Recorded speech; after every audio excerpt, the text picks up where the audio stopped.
Hiya, I'm Gurleen. I'm a fully qualified personal trainer and online fitness coach, and I just wanted to give you a warm welcome to my channel. If you're new here, then welcome. Join the family. Make sure you subscribe and like this video if you like it, and if you are a returning subscriber, then welcome to this video. Let's get straight into it. Today I'm going to be taking you through 5 key factors that will contribute to helping you stay consistent on your fitness journey. I do request that you watch this entire video because everything overlaps and it will make a lot more sense if you see each different factor and how they fit into your lifestyle and everything like that. So first and foremost, let's go through the most important thing on your fitness journey. So before you even consider starting, you want to understand your why. I'm sure you've heard this so many times from different coaches, different trainers, and different people all over the internet. And with good reason. The deeper you go into your why, the easier it is to stay consistent on your fitness journey. If I give you an example, I have so many whys for why I train. It could be a combination of staying healthy, longevity of life, just my line of work, and just making sure that I embody who I'm portraying out there, which is really important to me because I want to be transparent to you, my followers, my clients, and I want to practice what I preach. It's unrealistic to expect every day of your fitness journey to be easy breezy and for you to have a super high level of motivation. There are naturally going to be days where you're feeling demotivated and you can't really be bothered. So having a strong why is really going to help you with that, because when you feel like that, you're going to remember, like, why am I doing this? What's my end goal? And is what I'm doing right now contributing to that or pulling me away from it? So really having a clear why and understanding as to why you're doing this is going to make a huge impact in the long term, because all those little things, like if you've not been great with your nutrition one day, making those positive changes and understanding, okay, should I carry on doing this, or maybe it's time to actually eat something a little bit healthier now. So that's just one example, but there are so many different examples that I could give you in regards to why your why is going to help you and contribute to your overall fitness journey. The other reason your why is super important is because it gives you a vision and a reason to work for it. Anything that's worth having is not going to be easy. You do have to put a lot of effort into your fitness journey if you have very specific goals. It's so easy to say, I want to lose weight, or I want to tone up, or I want to build my strength, but like, why are you doing that? Because without a reason attached to that goal, then it's just a goal that can come and go whenever it wants, and that's where the inconsistency comes in. So if you want to create that consistency, then having something meaningful attached to what you want to achieve is going to make it so much easier in the long term. That kind of leads us into the next factor, which is having direction. This, I believe, is one of the most underrated parts of your fitness journey, and usually why a lot of people lack consistency, because they don't have clear vision as to what they're even aiming for.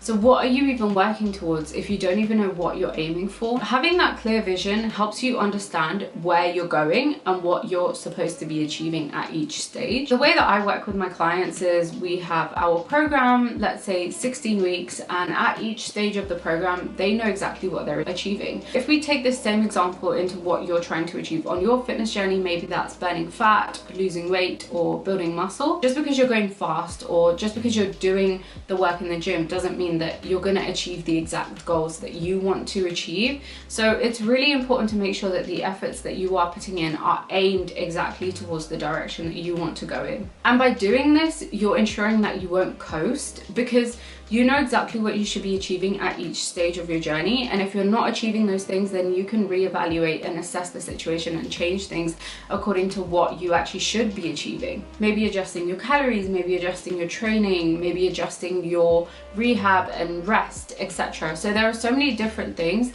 that you can adjust to make sure that you're achieving that end goal. But if you don't know that end goal in the first place, how are you supposed to even know what you're supposed to be achieving?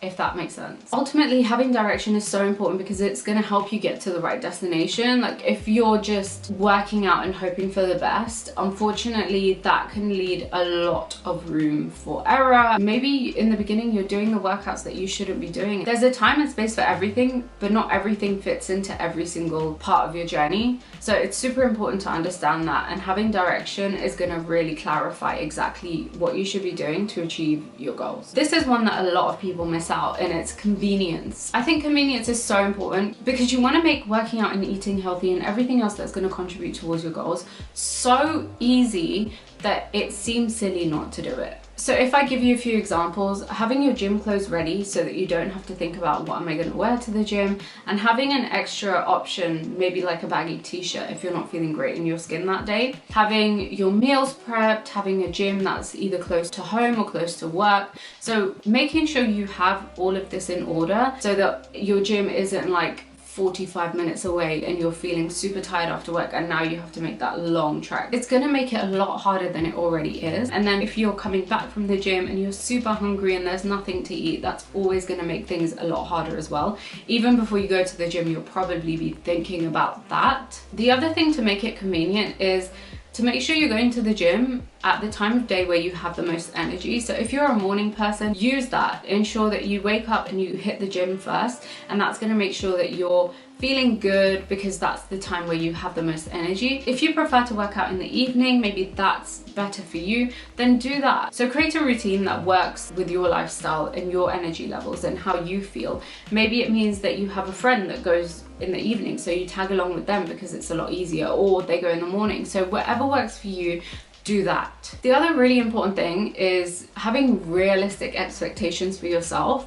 It's so easy for us in this day and age to look at Instagram models and photoshopped images and seeing women on Instagram maybe working out 7 times a week. But if you're a mother or if you have a really demanding career, it's very unlikely that you're going to have the time to do that. So being realistic with your expectations for yourself is really important when it comes to staying consistent long term. Let's say you want to work out 5 times a week. But unfortunately, that's not realistic for you because you have a demanding career, maybe you have kids, or you have demanding social expectations from your friends or your family, and that means that you can only work out 3 times a week. It's so important to make that expectation realistic. If you expect yourself to work out 5 times a week, but you only work out 3 times a week, you're not going to feel great. So setting that expectation to 3 times a week, and if some weeks you do 5 days, then amazing because you've exceeded expectations. See how it's like a mindset shift, if that makes sense? Whereas if you set an expectation of 5 days a week and you do 3, you're not going to feel great. The other thing I see a lot of women doing is cutting out sugar, cutting out carbs, cutting things out of their diet because that's what they think is going to help them achieve their goals. First and foremost, this isn't necessary by any means, but obviously if you want to limit certain things in your diet like sugar, high saturated fats, or things that are not quite the healthiest, you can obviously do that. If you're someone who likes to have a lot of sugar every day, then maybe limit it rather than completely eliminating it, because that's going to make you feel miserable in the beginning and you can slowly bring it down. And finally, you want to have something that's sustainable. The fitness routine that you set for yourself to achieve your long-term goal, whether that be fat loss, weight loss, or building muscle, you want to make sure you can sustain that for an extended period of time. So like 6 months to a year. Basically, if you can't see yourself doing what you're doing right now for an extended period of time, it's very unlikely that you're going to stay consistent or see results that last an extended period of time. When it comes to having a sustainable fitness routine, the other thing you want to make sure is to have workouts that you actually enjoy. It takes a little bit of time to build up that enjoyment, but as long as you find that even when your workouts are difficult, you're actually looking forward to pushing your body, then you know you're going in the right direction. Now, this isn't something that's going to instantly happen straight away, but creating the right routine from the start is going to ensure that slowly you build that excitement towards working out, because in the beginning it's not always there. However, having the right workouts for your goals and having workouts that you can manage in your lifestyle is going to make this 10 times easier, rather than trying to do workouts that you actually don't really enjoy, but because you think they're optimal for your goals, whether that's fat loss or building muscle, then it's going to stop you from being consistent, because nobody wants to do something that they're not actually enjoying. And if you want this to be a long-term thing and actually achieve your goals but also maintain that body long-term, then you want to make sure you're doing something that you see yourself doing 6 months to a year.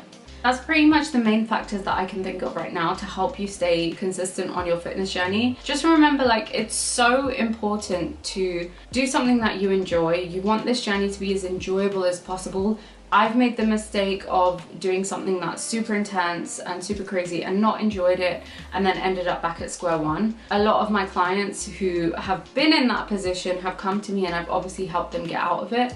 But I totally understand how frustrating that position can be. And this is why I coach women, to help them achieve their goals in a healthy and sustainable way and make sure that they maintain their goals long term, because I've made all the mistakes so that you don't have to. And if you are interested in working with me, then you can send me a direct message on Instagram, or there is a link in the description box of this video where you can fill out an application and I will personally get in touch with you. But anyways, I really hope you enjoyed this video, and I would love it if you could drop a comment just to let me know if you found these tips useful. And if there was something that helped you stay consistent on your journey, then feel free to share it in the comments so that we can all help each other out in this space. As always, if you like the video, then make sure you leave a thumbs up. And if you're not already subscribed to my channel, then make sure you give us a subscribe and click the little bell so that you never miss a video, and I will see you next time. Bye.